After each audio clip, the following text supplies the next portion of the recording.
I'm Michelle Camara. I own Southern Wildlife Rehab. Our mission statement is to provide wildlife rehabilitation and human education. This is the facility. We're at the end of baby season. I'll bring y'all along for a tour. So that's William. So the difference between a tortoise and a turtle, not whether they go in water, not whether they have a shell size or anything like that, it's what they eat. This is a box turtle. He's an omnivore, so he'll eat meat and vegetable plant matter. This is a baby sulcata, and he's a tortoise. So all he's going to eat is plant matter. So that's the difference between a tortoise and a turtle. It has nothing to do with their feet or anything. That's a baby Texas tortoise. Texas tortoises are a threatened species. You have to have a special permit for them. If somebody keeps them in captivity for more than 48 hours, we can't release them in the wild. They develop a bacteria that will kill the wild population, so they have to stay in captivity. And then I personally do not have a breeding permit, nor do I want one. Texas A&M does have a captive breeding program. I'm an animal care services rescue partner. This is one of the rabbits. We got 44 rabbits about 2 weeks ago. She had 6 babies with her. They were newborns. We ended up getting, they've already grown up and been placed, but nobody wants to home her yet. And so I've actually got 3 rabbits left from that. 32 of them went to retired rabbit rescue. This is the tortoise cage. The Boy Scouts put that in for us.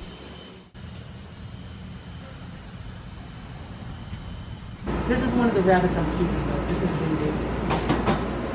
He's real sweaty. So we're going to use him for the autistic program and the nonverbals. The high-risk juveniles will like him. We have a contract with Bexar County Juvenile Probation. I do a lot with them. And then we've got handicapped skunk and raccoon in here, and another raccoon is going to get released. So one of the raccoons can't walk, and then the skunk actually came in with a broken neck. And we were able to save it, which is crazy. Wow. So this part is all rehab animals. I do classes with, I'm adjunct for Palo Alto College Vet Tech program and San Antonio College Biology Department. But the vet techs actually come here and we do a lot of hands-on. I also have vets that volunteer. I actually presented recently nationwide at the National Wildlife Rehabilitation Association. It's the only program in the world, really. Therapeutic wildlife education for high-risk juveniles. And so nobody's done this. They've done it with domestics. And so that's what you're doing here, is you're helping juveniles? It's both ways. Like I get people who are on community service and come here too. And the next step is going to be a winery. It's going to be a wildlife facility, an education center, and we're only going to hire people that have felony convictions. Wow. So here's the beavers. Come on, Klondike. Come on, you're not that sleepy. Come on. Come on, Klondike. Klondike, come here. Come on, Klondike. So beavers are one of our largest rodents in North America.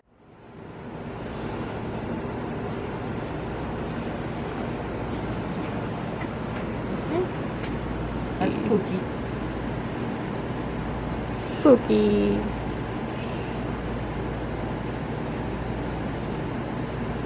I have a possum type of Glycemia. She lives up there. She's almost 5 now.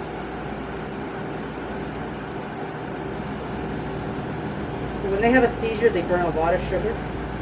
So you give them some sugar.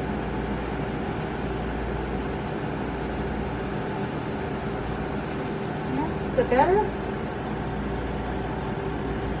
So he's a gray fox. So gray foxes are actually indigenous to Texas. And you'll probably see a red fox maybe running around.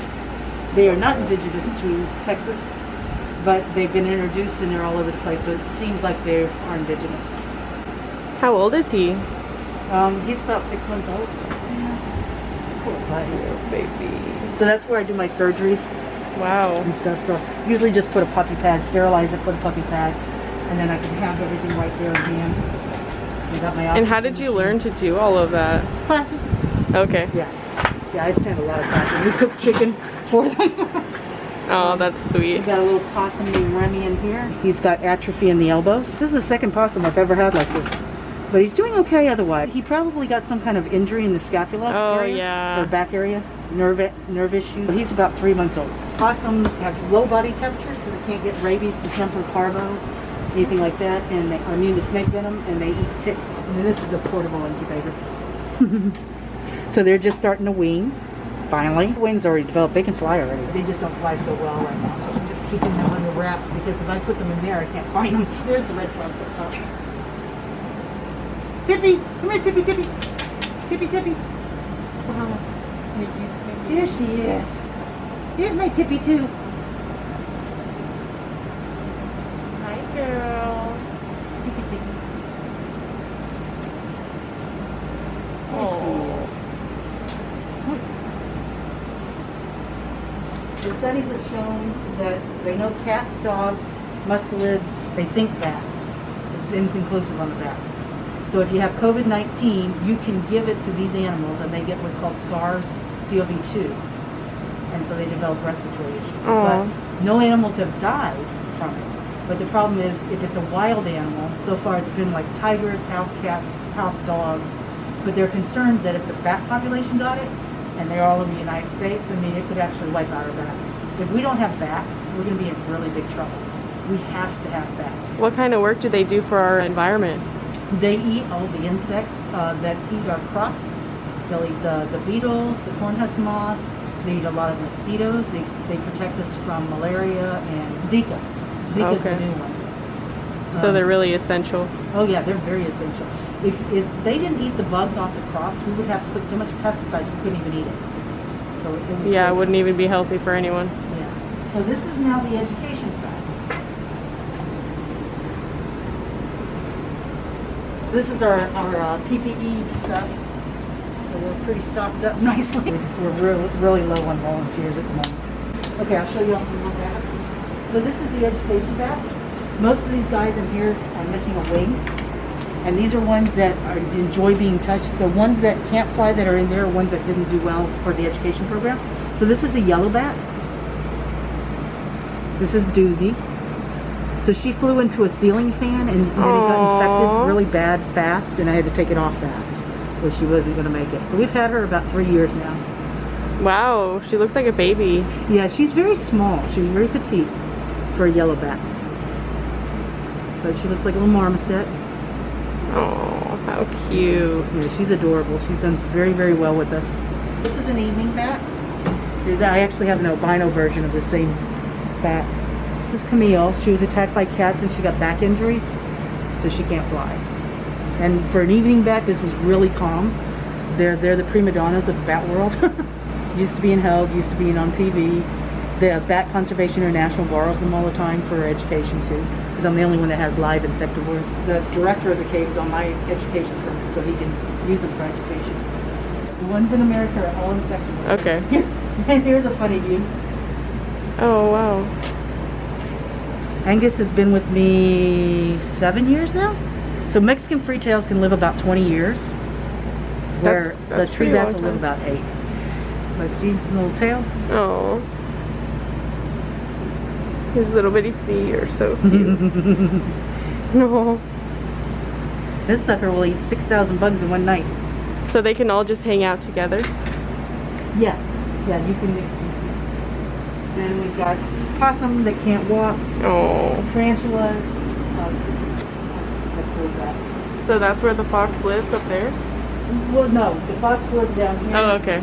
That's why we pulled it, because we have foxes down here and possum up there. And this is Nibbles. So she's blind. Oh, yeah.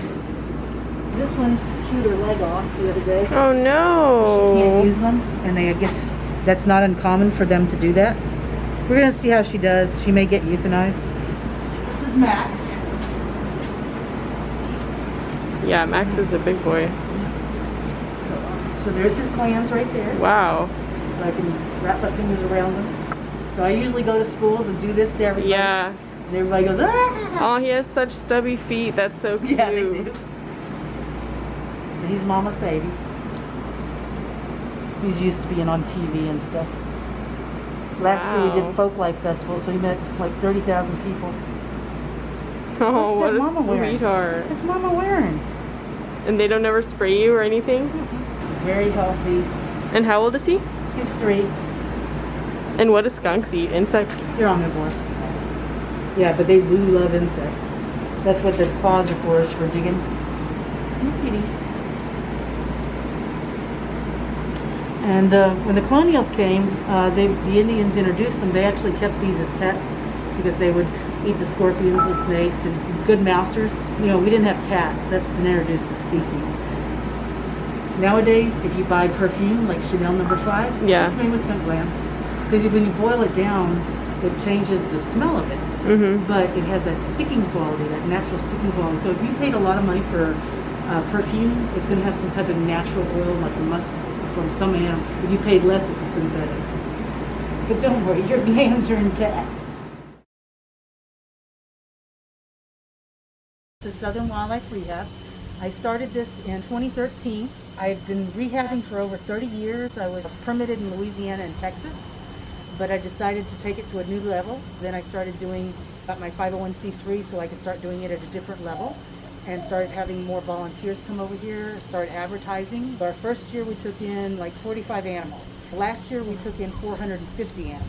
During that process, we discovered that some animals didn't rehabilitate well and either had to be euthanized or kept for education. So then we got our education and our USDA permit and developed our educational program. So animals that can't be released but do well in captivity and thrive, we keep them. So we have a huge education program now. And last year we did 72 programs. So there's only 52 weeks in the year. So we stay really, really, really busy. I make them affordable so that way anybody of any income can have access to it. And that's what's important. It shouldn't be just for the rich people. It should be for everybody. There's a lot of times I've gone to the project, and we'll provide crafts and interaction, like drawing the animals or putting together little puzzles. And usually I save the nicer stuff for those types of programs for those poor kids. So it's really nice to be able to provide this. I've noticed a lot of the programs are like $400 up. They're obviously trying to make a living at it. I understand there's a lot of cost, but you know, this is what I want to do. I want to be able to do it, and I don't need more than that. There is a lot of expense that comes out of my own pocket, about $25,000 to $30,000 a year. That's just the way things are. So I've always been a rehabber. I've always been into animals. I think I was 3 and I was collecting caterpillars and toads and stuff. So I was just born this way. I was born a wildlife rehabber, an animal person. And I like all animals. I don't have a specific animal I like over others, but there's some species I've done a lot longer and I know a lot more about. Like I've done skunks for over 30 years, where I've only been doing bats about 8. I've been doing canids for about 2 years. So every once in a while I'll add a new species in. We have several contracts with the City of San Antonio, the City of Wimberley, Bexar County Juvenile Probation, where I partner with a lot of places like Latino Outdoors, Animal Care Services of San Antonio, Animal Care, Bear Care, and Alamo Heights Animal Care Services. And so I do a lot with them. I do take the occasional exotic animal, so I partner also with the San Antonio Zoo. I do a lot of things with various locations. I'm also involved in various studies. And if somebody is doing a study like at UTSA or Texas A&M, they'll come here and they'll do studies. I've also had state people come here from the Texas Parks and Wildlife and study my yellow bats. I'll submit species, whatever is needed for any types of studies. And I do a lot with Bat Conservation International and Bat World. Bat Conservation International is located here in San Antonio. We have the largest population of bats in the world in San Antonio. It's just northeast of us. It's over 20 million bats that live there. I'm the only bat rehabber in the area. I cover everything below Austin, so I'm South Texas. So it's San Antonio all the way to Corpus to Laredo and down into the valley. That's all my area. There's nobody else that does bat rehabilitation. I assist during natural disasters. During Harvey, I assisted Bat World with some bat rescues in Houston, and then I collected about $18,000 and passed it out to various rehabbers across the state. There's a lot of things I'm involved in. I was born a wildlife rehabber, an animal person. And I like all animals. I think I was 3 and I was collecting caterpillars and toads and stuff. I don't have a specific animal I like over others, but there's some species I've done a lot longer and I know a lot more about. I've done skunks for over 30 years, where I've only been doing bats about 8. Future plans to continue with our education program. We do a lot with autistic kids. We started doing these large festivals involved with wildlife. And mainly, we would be the main attraction, but we would get other wildlife groups together, even the San Antonio Zoo, and have it in areas of town that were low income, so that way they would be able to have access to the education of the animals. When I provide these educational programs, I always do it at a very low cost. I don't do this for a living. I just need a little bit of money to take care of the animals and take care of the feral cats in your area. Once you've seen the cat, it's your cat, you've laid your eyes on it, take care of it. Be proactive. Don't just say it's everybody else's problem. There's all kinds of places here in town that will do it cheap or free. That way you don't have all these babies all over the place that are killing so many little wildlife animals. Cats kill more wildlife than any other animal. Also, here's this. You don't want coyotes in your area? Don't have feral cats. Because if a coyote's living in a neighborhood, they've got limited food supply. So they're going to eat the feral cats. So that's what's going to happen. So you're going to bring in animals that you probably didn't want to eat your chihuahua because you didn't take care of the feral cat problem in your yard. That's one of the things that you got to think about too. The feral cats are really bad. Keep your cats inside, put bells on them. Things like that will help save the wildlife. I mean, I love cats too. I've got cats myself. I try to keep them in the house. So getting them homes is even better. So I'm always needing volunteers. You don't have to have your rabies shots to do most of the things here at the facility, but if you want to interact with the rabies vector species, you do have to have your rabies shots. They're about $1,300 for 3 shots in the arm. It's expensive for a volunteer job, but I have a lot of people that really love bats and skunks and really want to do that. Our website is www.swildliferehab.com. You can also email me out of there. Our email is southernwildliferehab@gmail.com. And then you can even text me at 210-825-8961. We have a wish list on our website. Monetary things are great. The main thing that we're always needing is paper towels, dry food, chicken, puppy pads. Oh, always need puppy pads. We're good on the cleaning supplies because we use certain ones because we have to be really safe around our animals. A bleach is a good one we can always use. Hay, we're always using hay. Produce, we love to get produce. We have a lot of herbivores, so we'd love to get some produce and things like that. If you want to donate a monetary thing, you can go to PayPal and it's our email. I also wanted to tell you that we have a Facebook page, and on Fridays at 7 o'clock we do a live feed that's going to be Central Time, and you can log in and ask any questions. I cover various animals and various topics. If there's a topic you like, you can log in and tell me, hey, next time, or can we talk about this topic right now? So anything you'd like to talk about, I'm open for it. I'm not limiting the time because I usually have a volunteer at that time to feed while I'm talking to you guys. Please log on and let us know what you'd like to know. I'm going to be out at Southern Wildlife Rehab at Citadel Nature Center on August 13th, about 8 o'clock. We're going to bring some animals with us. We're going to bring the beavers. We're going to bring a fox. We're going to bring skunks.